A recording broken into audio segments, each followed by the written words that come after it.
Hello, everyone. This is Siddharth Dambar. Welcome to our webinar today. Today, we're talking about regenerative medicine for musculoskeletal conditions. So, what you'll get from this webinar. So, I'll be talking for about 30 minutes or so. Please enter in your questions. A lot of commonly asked questions I will be answering as we go along.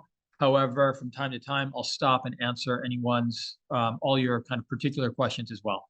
So what you'll learn from this webinar is the following. What are the best available non-surgical treatment options for arthritis, tendinitis, injuries, back pain that do not require surgery, including using your own body's bone marrow stem cells, blood platelet treatments as well. What is legitimate in the field of regenerative medicine, and how to choose the best physicians and clinics for your regenerative medicine treatment, because there are big differences. And if you want to learn more about me or my clinic, Chicago Arthritis, you can always go to chicagoarthritis.com to learn more. So the big question is, what would you do if your pain was controlled? How would your life improve? What exercises would you restart? What activities with family and friends would you participate in?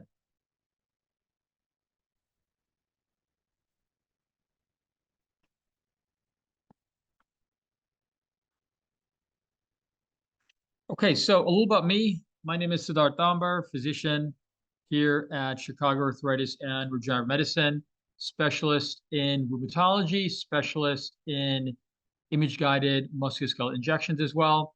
In practice since 2008. We began to get involved in regenerative medicine back in 2008 as well.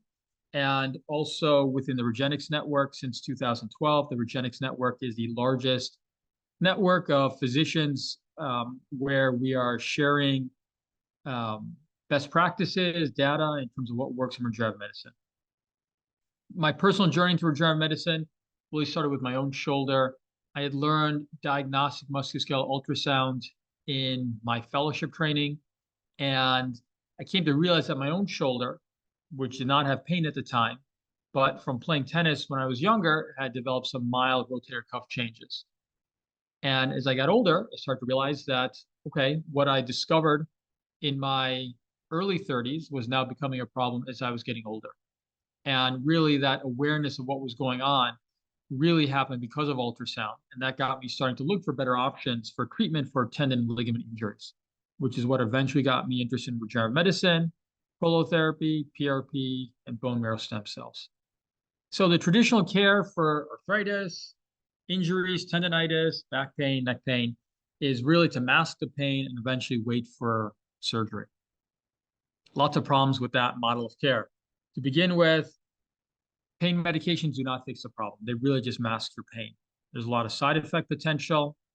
Traditional injections have a lot of side effects as well. Steroid injections, if you give them too often, can actually damage tissue, cause infections, diabetes, osteoporosis. Nerve blocks and radiofrequency ablation, which are frequently done by pain management, can help with pain, but they're literally burning and damaging the nerve on purpose. That's how it gives you pain relief. The problem is that can also lead to muscle weakness, which is a problem.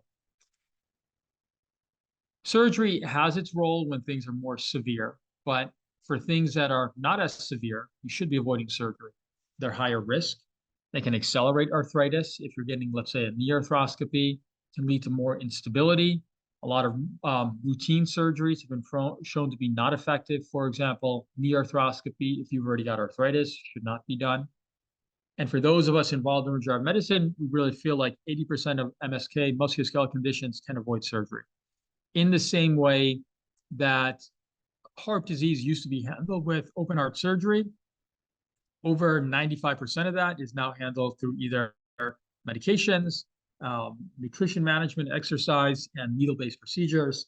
Really, orthopedics will be headed in the same direction. So in searching for better options, these options should be low risk to avoid serious side effects. They should address the source of the problem, which is instability and inflammation or metabolic issues. It should improve the actual cause of the problem, and it should lead to longer-term improvement.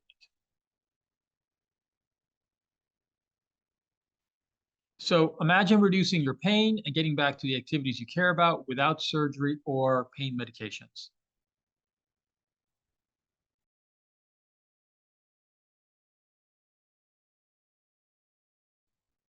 So regenerative medicine is a process where we utilize your body's own cells to treat arthritis, tendinitis, injuries, and back. So if you think about how your body normally heals, let's say you take something as small as a cut on your finger. You first have platelets that infiltrate the area. They first stop the bleeding. They then release growth factors, which then bring in other cells and then also stimulate your local stem cells.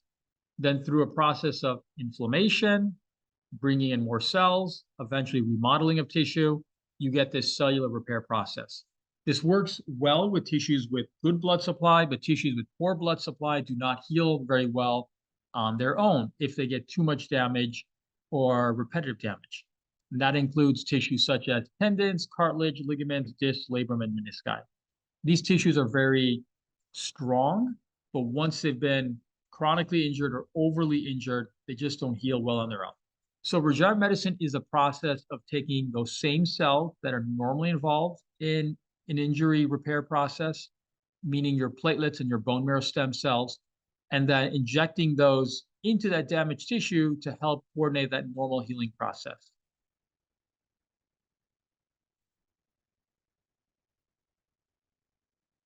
So why regenerative medicine?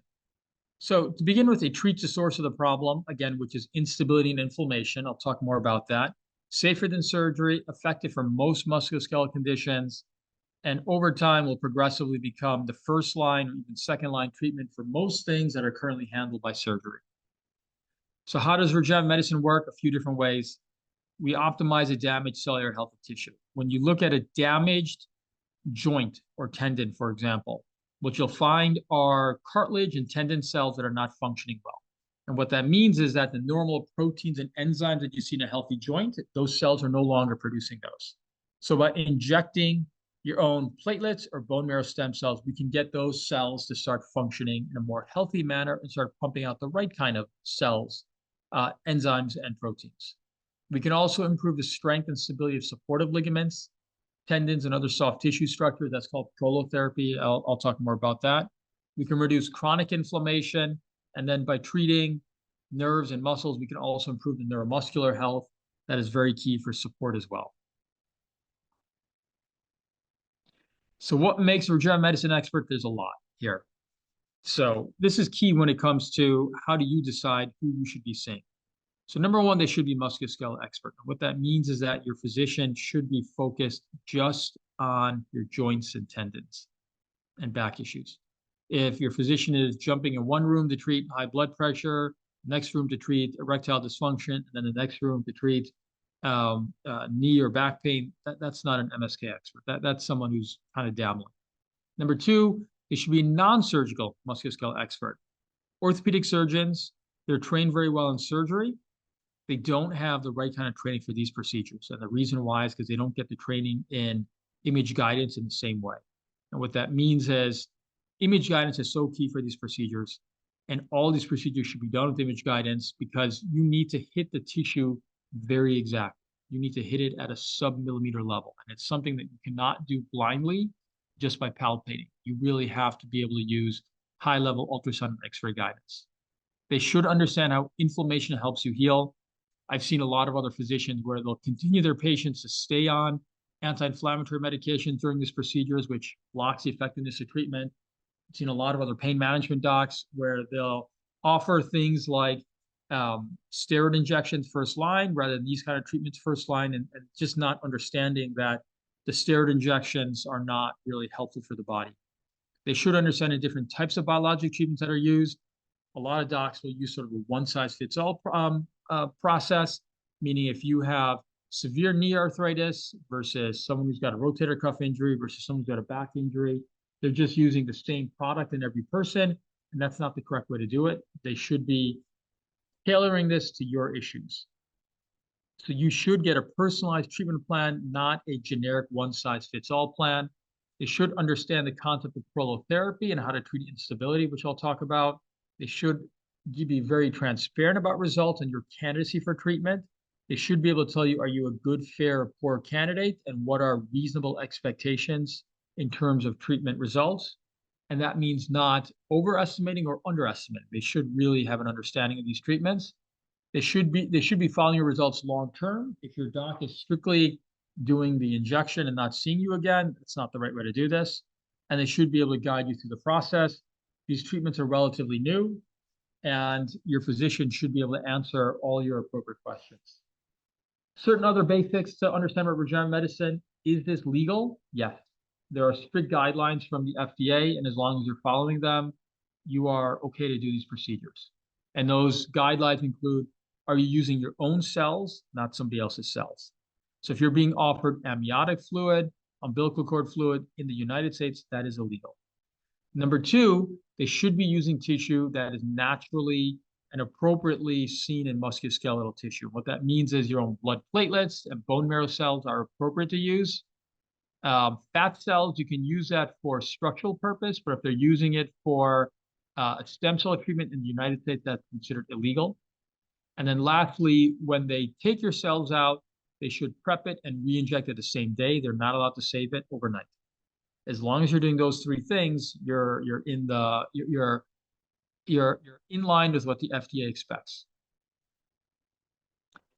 If I'm older, shouldn't I use someone else's cells? Absolutely not. For most orthopedic conditions, there's very good evidence that using your own living cells is effective.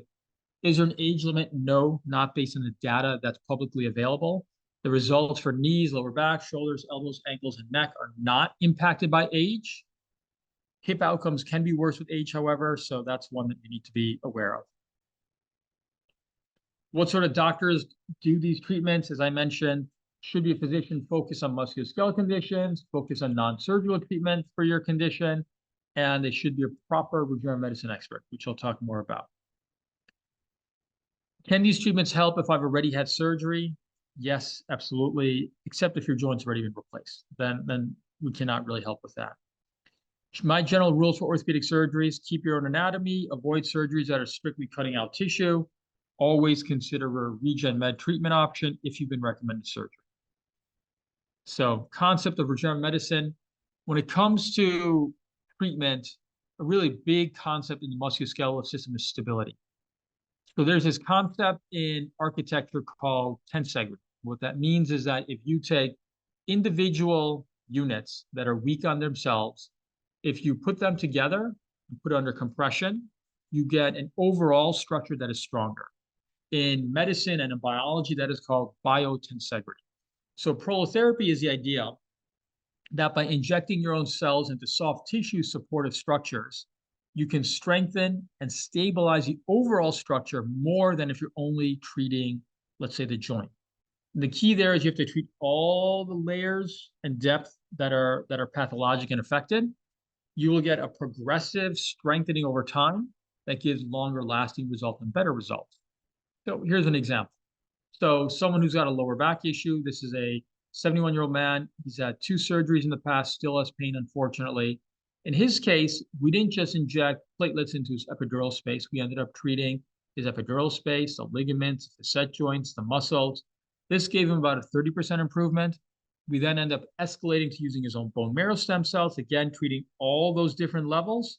And that then led to an even better result. And he's doing well still to this day, a couple of years later.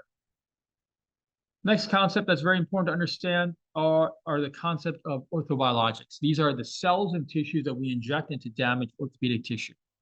This uses that normal healing cascade. And again, very important, use your own cells, not somebody else's, not only because of the legal ramifications in the United States of using someone else's cells, but also from a safety standpoint. Lots of data on using your own cells, not as much about using somebody else's cells. Orthobiologics, so platelets. After an injury, platelets are key for stimulating your own stem cells, starting the healing process. It utilizes focal inflammation, stimulates your own local stem cells. So there's different types of platelet preps. The 2 main ones are platelet-rich plasma. That's where we do a blood draw, concentrate your platelets into a high concentration of platelets, and that's what we re-inject. Then there's also platelet lysate. That's a process where we take those same platelets, crack them open, just take out the growth factors and inject that. Platelet-rich plasma we'll utilize for joints and tendons. Platelet lysate we'll use more for nerves and ligaments. Platelet lysate is less inflammatory, so that's why we utilize that. The keys here are really the following. So it's a blood draw, we centrifuge it, then concentrate it. Sounds simple, but it's a little bit more nuanced than that. So if you see the picture on the right, these are two different types of platelet-rich plasma. The one on the left, that's amber colored, is a very high concentration of platelets without red blood cells. That's what you want to be using for your joints and tendons. The one on the right is a high concentration of platelets. However, there are red blood cells. That's a problem. That's more inflammatory. That's not what you want. You should be able to tell that difference. Your physician, more importantly, should know the difference and know how to adjust the concentration and the type of platelets that you're getting. I can tell you in the vast majority of cases, your physician likely does not know that. They're probably using just a very one-size-fits-all process, which is not really good for you. So case study for PRP of knee tendinitis. This is a 45-year-old man, cyclist, referred to me by his sports medicine doctor. He had persistent patellar tendinitis. Despite physical therapy, despite rest, and was no longer able to actually do the kind of activities that he wanted to do. So in his case, we ended up, and actually this picture on the right, this is an ultrasound. This bright white signal is his kneecap, patella. This is the patellar tendon. This is where you have tendinitis, right? It just does not look very clean. It's very tendinopathic. So in his case, we ended up doing platelet-rich plasma.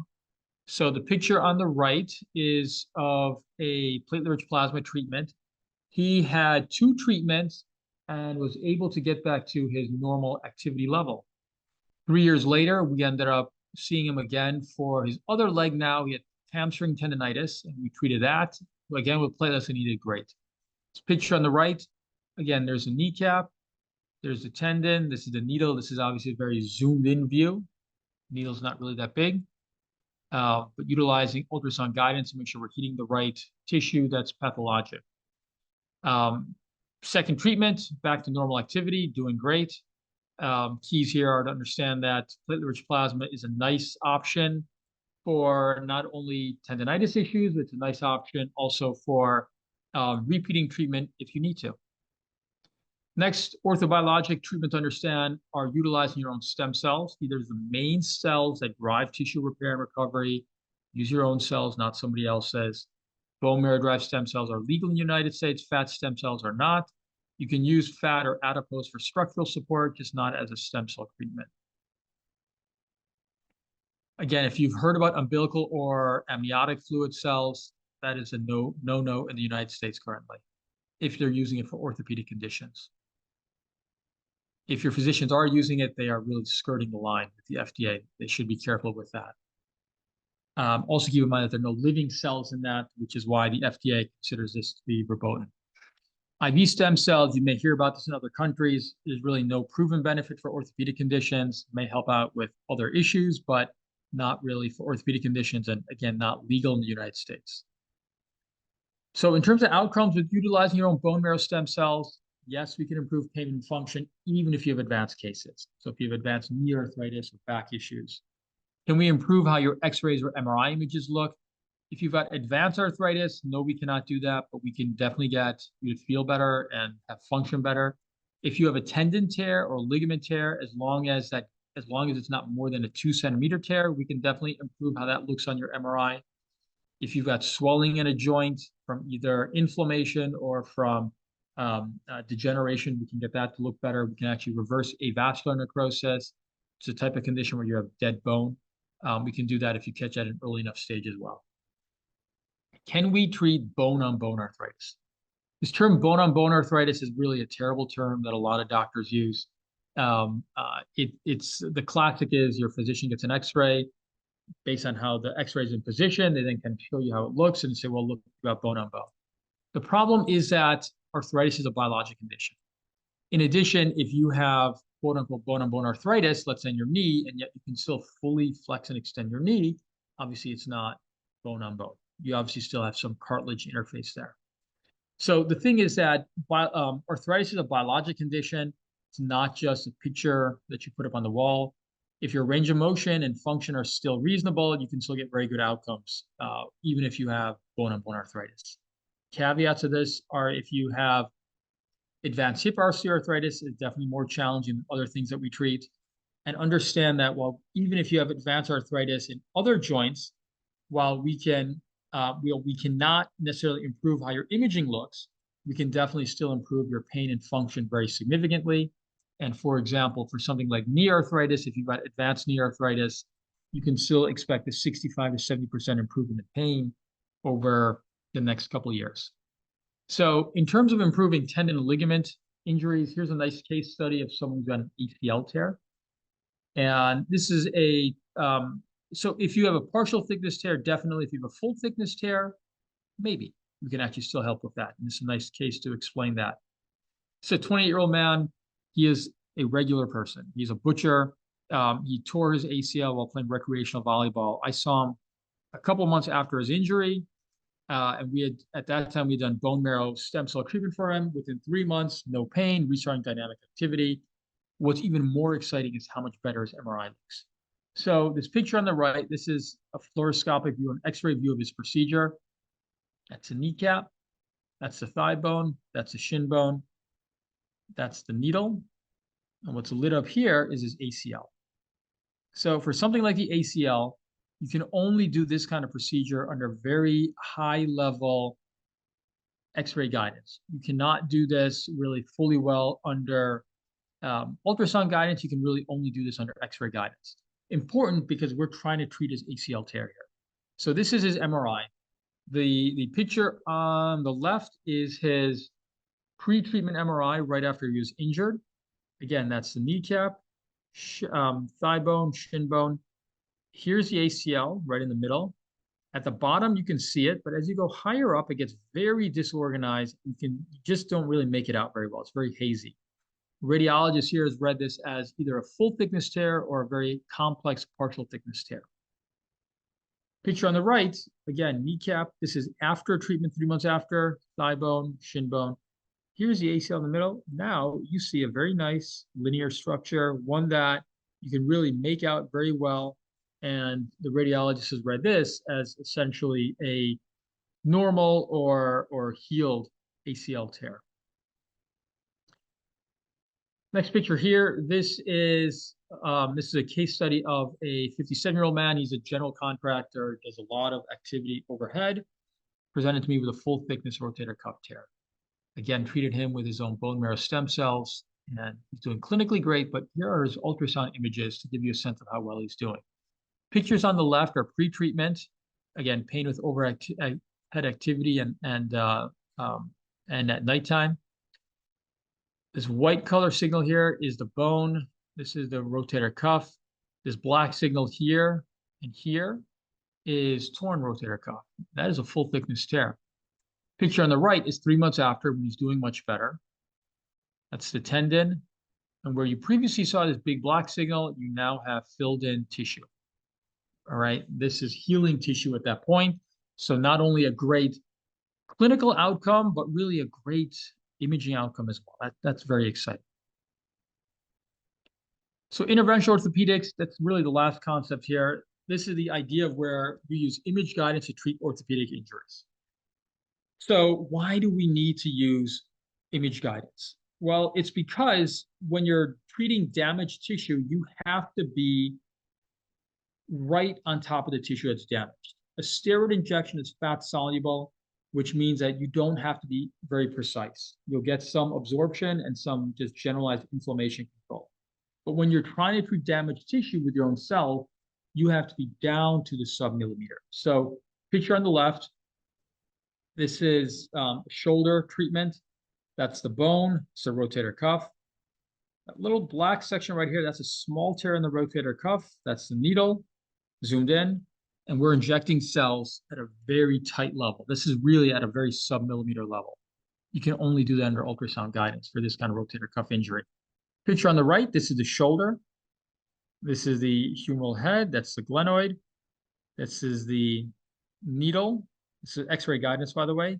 This linear structure here, that is injecting into the shoulder joint. How do we confirm that? With a little bit of contrast injected there. This patient also has a labral tear. And so this little triangular structure here, that is a labrum that we've injected as well. You cannot do this blindly. By blindly, I mean by palpation. So a lot of physicians, certainly my older colleagues, feel that they can really inject people without any image guidance. When you need to get to a sub-millimeter level or closer, you need the image guidance. Until I have X-ray vision in my own eyes, we need to really utilize the tools that we have in the office. These are pictures I showed before for knee cases. The one on the left is for patellar tendinitis. The one on the right is for an ACL case. This is a avascular necrosis case. This is a 40-some-year-old man with avascular necrosis presented to me with left ankle pain.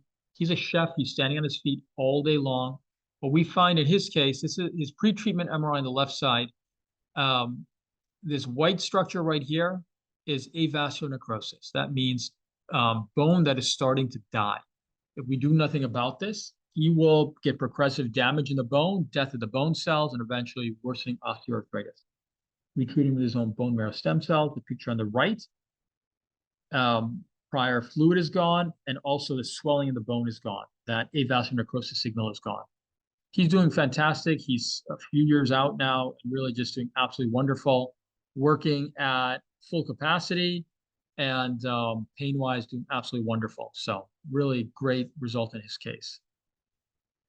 Regenerative medicine treatments offer safe and effective solutions for your pain.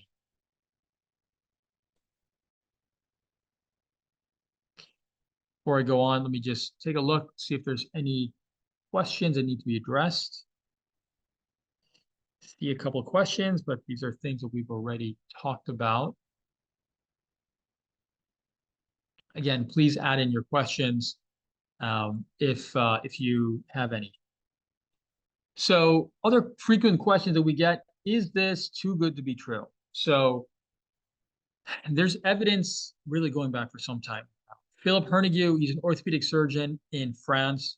He has data since the mid-1990s. He has data where he takes a patient who's got knee arthritis and does surgery in one and does bone marrow stem cells on the other. He has cases, same thing with shoulders, where he does surgery in one and bone marrow stem cells on the other. And really, his data shows that these treatments work very well and for a long time as well. In the Regenetics Network, we have data since 2005. I have colleagues who 10 years ago said that they didn't believe in these treatments. And now they'll tell their patients, well, they're not sure. They think it works, but they're not sure how well it works. You know, this is a rapidly developing field, but it's not. I have personal experience in this since 2008. There are definitely right and wrong ways to do this. And your expectations should be grounded in reality and evidence-based medicine, but this is not too good to be true. These are realistic treatments that can significantly help. How long do results last? So again, Regenetics is data that goes, I mean, we're at like 18 years now. Philip Hernigue has data that goes over 20 years. I still tell people, think conservatively, which means if you have a chronic condition, expect a repeat treatment at some point. That might be a few years after treatment. And if you do that, you'll get a better long-term response. The best way to maintain your results after treatment, improve your biomechanics. That means work with physical therapy, correct the movement patterns that caused this originally, use the appropriate joint supplements that help with inflammation and pain. Repeat treatment, we know, can be additive to initial treatment. So what you'll see normally after treatment is inflammation for a couple of days after treatment, stiffness for a couple of weeks after treatment, for a week or 2 weeks after treatment, slowly improving at the 3 to 4 week mark. For platelets, you'll get progressive improvement over the next 6 months. For bone marrow stem cells, you get that progressive improvement for at least the next 12 months, up to 18 months. At some point, you'll start to plateau. If you're at your goals in terms of pain and function, wonderful. You'll stay at that for some time. If you're not quite at your goal, but you're still doing better, then we'll sometimes repeat treatment. What generally happens is that you'll stay at this higher level. A repeat treatment is now lifting off this higher level and will get you to that next step as well. So repeat treatments can be additive. Other keys, you want to maintain your ideal body weight for a couple of reasons. It'll help to reduce stress on the lower back and legs. If you've got knee or lower back issues, reducing weight, getting to an ideal body weight is helpful. In addition, even if we're talking about treating your upper extremities, you can improve your metabolic health and inflammation. So we happen to have a physician-assisted weight loss program. The goal here is to utilize semaglutide to help out with your overall metabolic health, for not only weight loss, but also metabolic health. Your metabolic health is connected with your inflammation. Improve that, that helps with pain as well.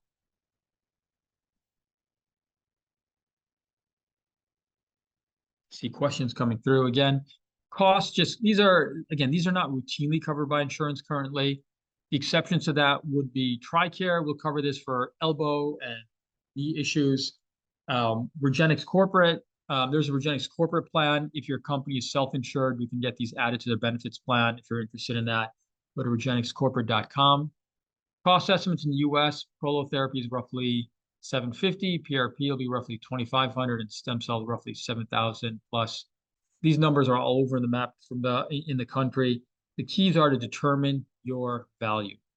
Are the physician and clinic that you're working with regenerative medicine experts? Are you receiving a real stem cell treatment or something that is mislabeled as that? And again, keep in mind that these can be done in office. You can avoid expensive hospital and surgery center fees. Okay, yes, see some questions. Somebody asked about, will these work for rheumatic conditions that are constantly causing tissue damage? Such an interesting question. As a rheumatologist, there's probably not too many other rheumatologists in the world that kind of have a lot of experience with conditions like RA and psoriatic arthritis and regenerative medicine as well. What I recommend is if you have a full-blown systemic autoimmune condition, you have to get that treatment. And the data and evidence for medications is really pretty overwhelming. I would recommend that first line. If you have a persistent one or two joints that are still active, using your own bone marrow stem cells can help with long-term inflammation in the joint as well. I've seen that for sure in RA patients. In addition, let's say you have an inflammatory arthritis that only affects one or two joints. Again, that may be something to consider as well before medications. Somebody asked about, will this be recorded? Yes, absolutely. You will get a link for that. You can share that with friends or family. Another question, why does insurance not cover? Is it because it is still considered experimental? If so, should that be considered concerning? Again, there's data for these treatments that goes back to the mid-1990s, right? There are now private companies that are self-insured that are now adding this to their benefits plan.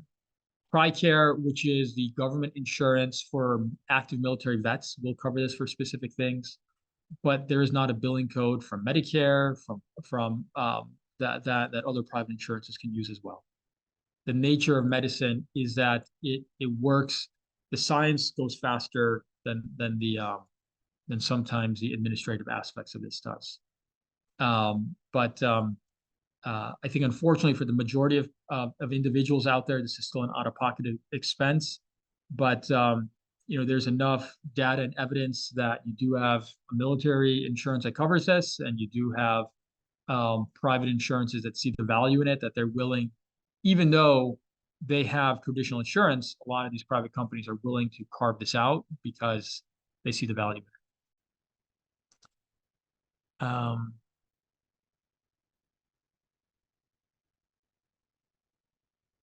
Okay, somebody asking about feet. Yes, but it depends on the issue, for sure. Yeah, so good question about weakness in an arthritic joint. The keys after you've controlled pain and inflammation is, as much as possible, you try to strengthen the overall limb. Strength comes from a couple things, right? And I think if inflammation and instability, which means like weakness in the ligaments, have improved, then it's really a matter of, can you strengthen the overall muscular support around the joint? That takes time. Your body, unfortunately, if there's been an arthritic joint there, your body tends to adapt by reducing the amount of resources it puts into that limb. And so it takes a lot of effort and work to kind of get that strength back, but that is an ongoing thing that definitely needs to be handled. Somebody asked about hand contractures with maybe tendon damage. Depends on what you're talking about. If you're talking about tendinitis, tendinopathy, yes, we can treat that. If you're talking about Dupuytren's contracture, where you have a fibrotic condition, I I would not necessarily recommend that we utilize these treatments for that. There are other ways to treat that, surgically or non-surgically, that I think are probably better options. All right. There's another question about rheumatic conditions. Yep. Again, I think with rheumatic conditions, you need to treat the overall inflammation first before you jump into these kind of treatments, but these treatments can be synergistic or additive as needed. Good questions. So we talked about what makes a regenerative medicine expert. There's really a lot of different things. It's not just one thing. I think from a professional standpoint, what it takes to be an expert in something is really doing everything correctly, really being focused on all the little details. Just a little bit more about how we work here at Chicago Arthritis and Regenerative Medicine. We're focused on non-surgical treatment for your arthritis, tendinitis, injuries, and back pain, always starting with an evaluation that focuses on the big picture, inflammation, instability, asymmetry, neuromuscular issues. Always try to correct your musculoskeletal issues with low-risk interventions if possible. If not working, then considering a regenerative medicine treatment option if appropriate, utilizing the best treatments, highest quality options, a plan that is specifically tailored to your condition, and then always injecting cells, delivering cells using the highest level image guidance possible. If interested in getting evaluated, you can obviously go to our website. In addition, a couple other ways. You can call us, you can email us, and also even schedule directly with us into our scheduling system. Yeah. Well, thank you everyone for your time. I know we're getting toward the end of our hour here. If there are any other questions, this is kind of last call for other questions. You will get a copy of this webinar at some point, probably within the next day or two. You can share that with friends and family or watch it again yourself. Somebody asked about hand contractures from scleroderma. Again, if there's ongoing inflammation, I think you have to get that treated first. Contractures are, if it's a fibrotic condition, that's what scleroderma is, where you have fibrosis in the tendon. I don't think these treatments are necessary. I don't think an orthobiologic treatment is the right way to treat that. I think if you've got tendon injury from prior inflammation, and now the tendon is just sort of weakened over time, then that we can still treat. But I think if it's scleroderma condition where it's really fibrosed, which means it's very stiffened, I don't know of any evidence that these treatments are the right thing for that. Okay, good. Well, thank you everyone for your time.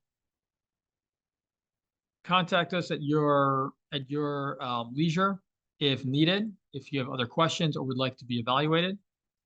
And I hope everyone stays healthy. And until we connect in the future, have a good day and live well. Thank you. Bye-bye.